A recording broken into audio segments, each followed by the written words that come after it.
Shalom. First and foremost, I want to give all praises, honor, and glory to Yahweh, Bahasham, Yahweh Shai, Bahasham, Racha Kodash. I want to give double honors to the elders and the apostles of Great Millstone, and peace and blessings to the elect. All right, I was watching this video that was done by the elder Yashwamba, all right, titled News and Prophecy, We See You, okay, which he went into some very important information in here. And now, before I even speak on that, I do want to mention one thing, all right, which, I was thinking about it, dealing with what Biden came out and said recently, and it was dealing with that door-to-door stuff, right?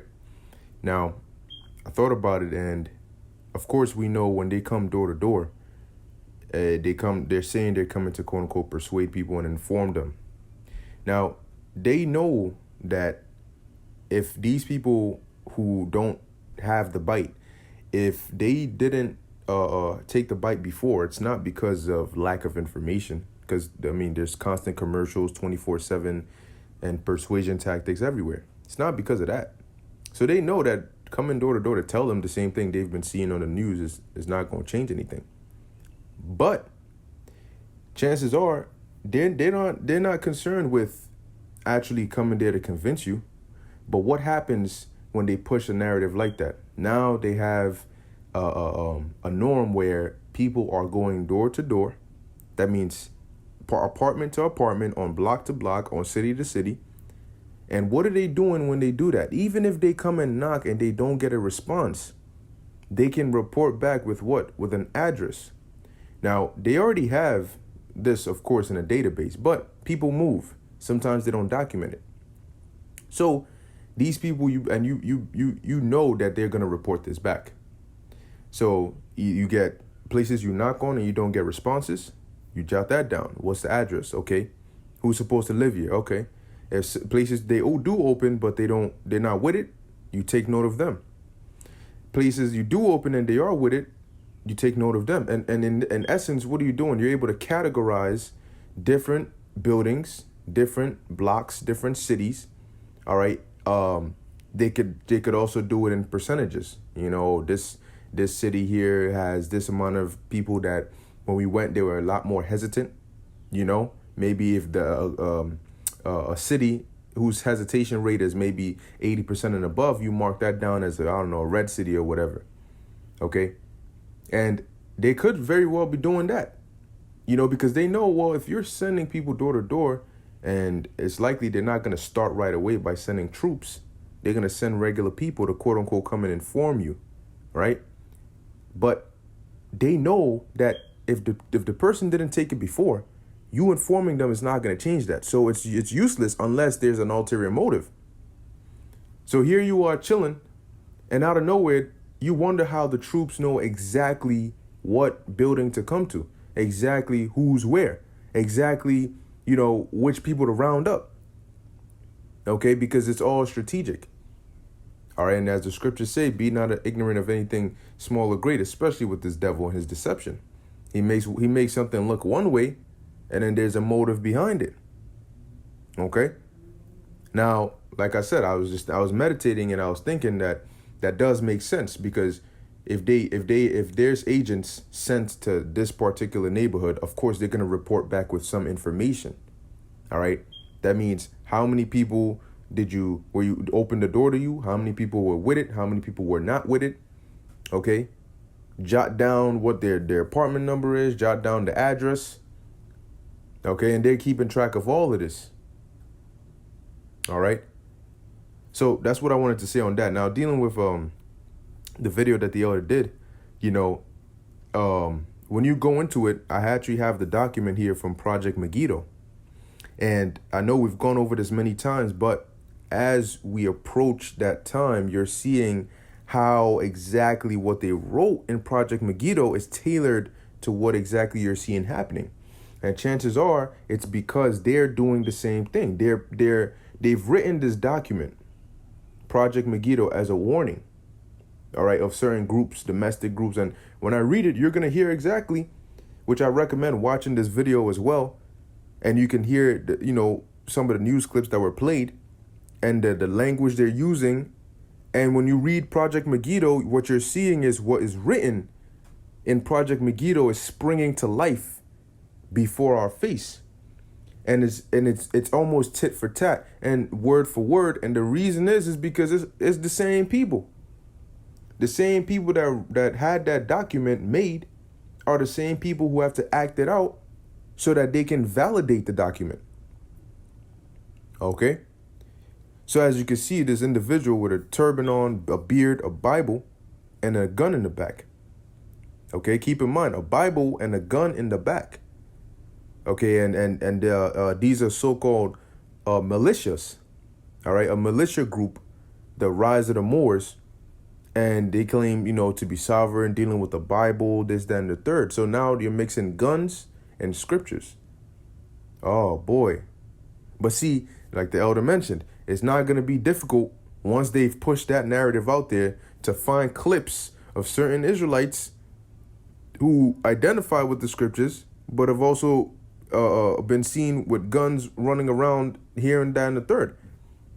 So now for somebody who doesn't really care for titles, names, and labels, how do they differentiate you from somebody like this guy from the Rise of the Moors? They don't. They lump you together. Okay. Now, real quick, I'm going to read just a snippet from this here in Project Megiddo, and then we're going to get some scriptures on it. Okay, and it says here, the report's purpose was to warn other domestic law enforcement agencies to the potential for extremist criminal activity in the United States by individuals or domestic groups who attach special significance to the year 2000. All right. And so if you know, you know. Now, the year 2000 was a big thing, and people still harp on it today about, oh, you guys were saying that, the end was going to come in 2000 and so on and so forth, and it never came. But who do you think they're referring to when they say special significance to the year 2000? Now, it gets even better. It says the report also stated the threat posed by extremists. Now, keep in mind the word extremists. And they're going to throw in some other keywords in there. All right. It says the threat posed by extremists as a result of perceived events associated with the year 2000 is very real. The volatile mix of apocalyptic, religious, and New World Order conspiracy theories may produce violent acts aimed at precipitating the end of the world as prophesied in the Bible.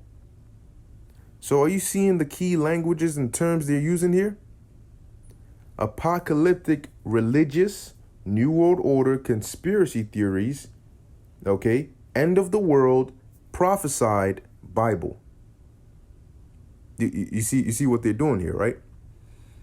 And I mean, it explicitly states in Project Megiddo, when you read the top, it says this is released on October 20th, 1999. The report named followers of white supremacy, Christian identity, American militia movement, Black Hebrew Israelites, and apocalyptic cults, okay, as potential terrorists who might become violent in reaction to the new millennium. So when we tell you that they have everything on here, don't trust. I mean, I just read it.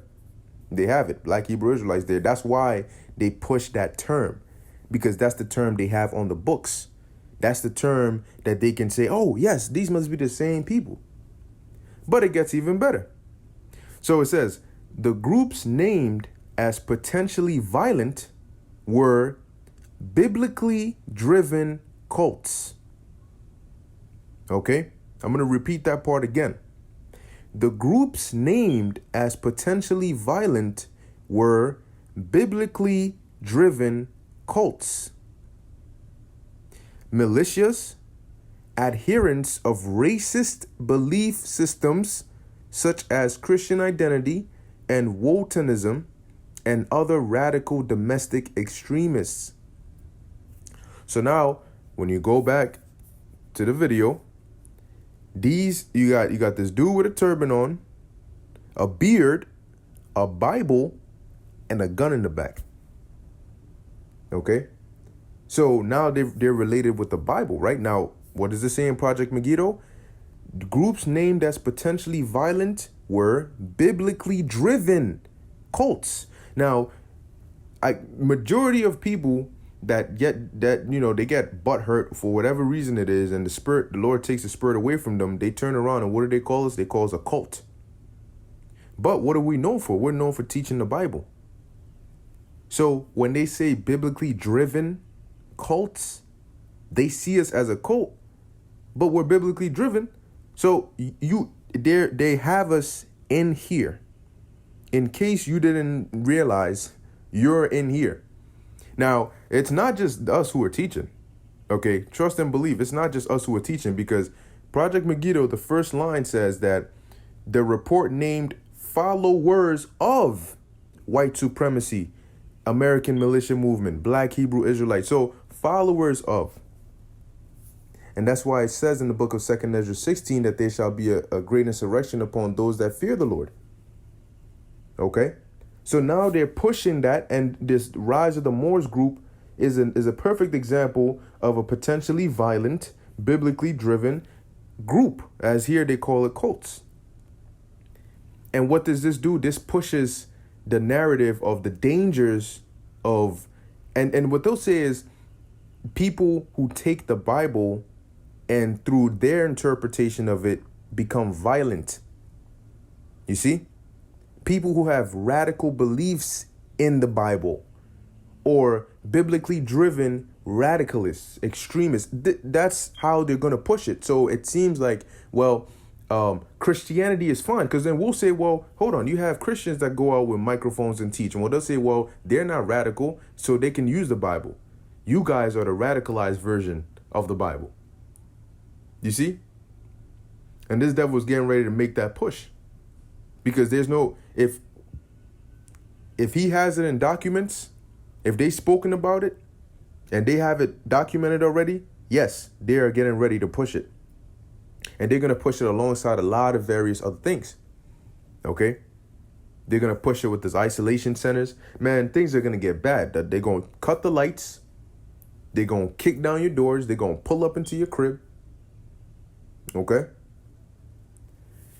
It says here, I'm going to finish this part real quick. I'll read the paragraph again. It says, the groups named as potentially violent were biblically driven cults, militias, adherents of racist belief systems such as Christian identity and Waltonism, and other radical domestic extremists. Racist belief systems, huh? Edomites can't make it. What do you think the world sees that as? Israelites are above Deuteronomy 7 and 6. See, we'll say it, and then we'll bring out Deuteronomy 7 and 6, how Israel is above all nations. But to them, what does that make us? That just makes us a biblically driven cult, all right, who are radical domestic extremists, and we believe in racist systems. That's how they're going to put it, even though we just brought it out the Bible. It says the report ends by discussing the possibility of terrorist attacks in the city of Jerusalem, saying the extreme terrorist fringe of Christianity, Judaism, and Islam are all present in the United States.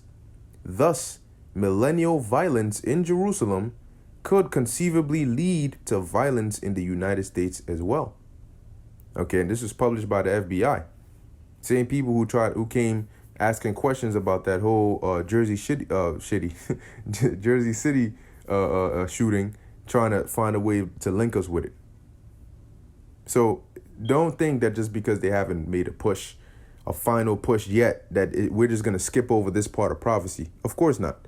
Hell no. Anytime we pushed this gospel in under rulership of an empire, it was a threat. And a perfect example is going back a little over 2,000 years ago, or really about 2,000 years ago, and look at how the Christians were treated, because it's a threat. Okay, so now let's move on real quick. I have a couple of precepts here. All right, and what I'll do is I'll leave the link to this description, Project Megiddo. All right, I'll leave the link to this article in the description box. Okay, so this is Revelation 2 and 10, which we're familiar with the scripture, but now you're seeing the manifestation of how certain prophecies will come to pass. Now it says, fear none of those things which thou shalt suffer. Behold, the devil shall cast some of you into prison, that ye may be tried, and ye shall have tribulation 10 days, which can be any period of time. Be thou faithful unto death, and I will give thee a crown of life. And what does that tell you? That tells you that there's a chance that some of us, when we do get cast into prison, would have to die. That's why the Lord said, be faithful unto death. So if you have to be put to death, if they sentence you to death, all right, guess what? They say you're a terrorist or whatnot, and they sentence you to death. The Lord said, be faithful unto death, and he will give you a crown of life. He will raise you back up. He is the one who gives life. All right. But you're also going to have some, all right, who are not going to taste of death till they see the Son of Man coming. Okay.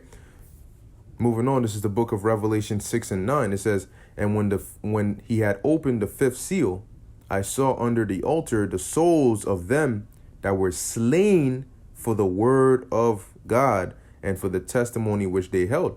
All right, which this happened back then to the apostles, Paul, Peter, James, all right, all the different various apostles.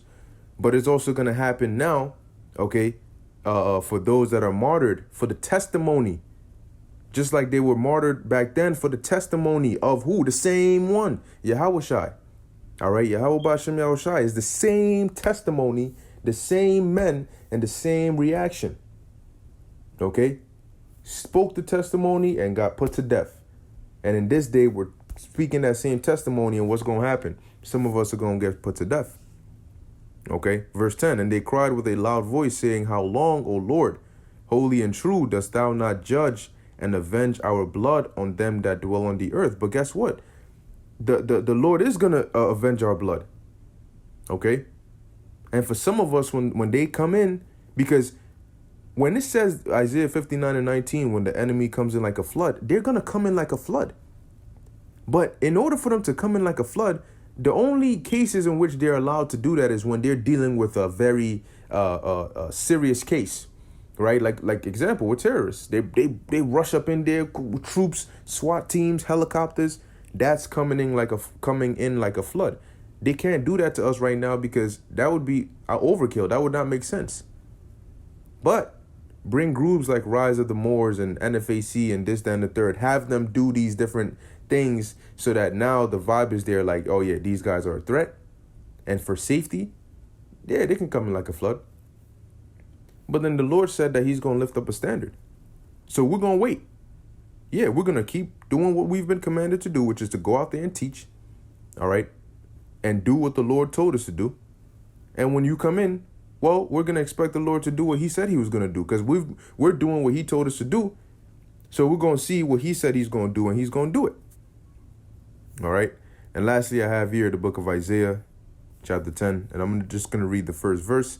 And it says, woe unto them that decree unrighteous decrees, and that right grievousness which they have prescribed. And that's what they're doing. And really, that's what they've done. Prescribe. Project Megiddo was a prescription. All right. They've written it and they're getting ready to enact it. They're getting ready to bring all these documents out. They're getting ready to bring, don't forget about Joy Morgan. All right. I believe that was her name, Joy or Joyce, and all these different little incidents here and there. Okay. They're going to bring back the Jersey shooting. They're going to bring back all these incidents that happened here and there and here and there. And you wonder, whoa, it happened. And then it almost like just sunk under. No. It was being put together for a case. And they're going to bring it back. They're going to bring this here. They're going to bring this here. They're going to bring this here.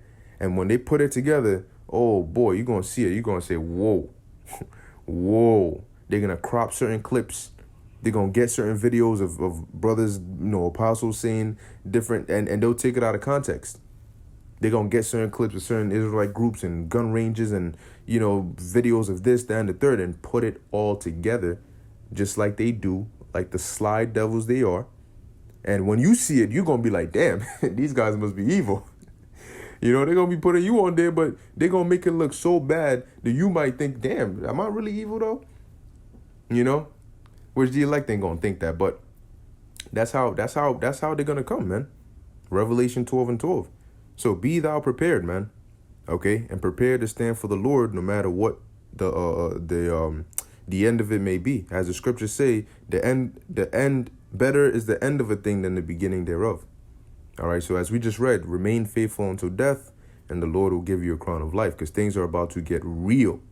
All right, it's about to get real, and it's going to feel real. All right, so with that, I hope you were edified. In closing, I want to give all praises, honor, and glory to Yahweh, Bahasham, Yahweh Shai, Bahasham, Rakha Kodash. Until next time, Shalom.